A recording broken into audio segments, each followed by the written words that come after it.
Jr. Magbaha ng dugo sa Surigao in 72 hours! Weh! Tang ina mo! Kung gusto nyo ng kapayapaan, bumaba ka dito pwede na Marcos Jr. President. Sige, gamitin nyo na lahat ng benepisyo dito. In 72 hours na to! Gawin mo! Ako na nag-utos. Gawin nyo in 72 hours na hindi nila palalabasin yung taong yon. I-present nyo lang ang diplomatic immunity si Dylan, kapitan dito sa Surigao, sa Sabang Tris Manobag. Tatay, si Dylan, dyan sa Inedine. Opo.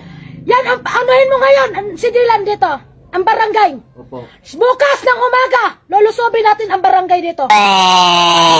Hindi nga. Dahil sa jurisdiction ni Dylan, bahay ni Dylan, puntahan natin ang bukas. Wala na kong kikilusin pa ng dokumento, ito na po live. Oh my God!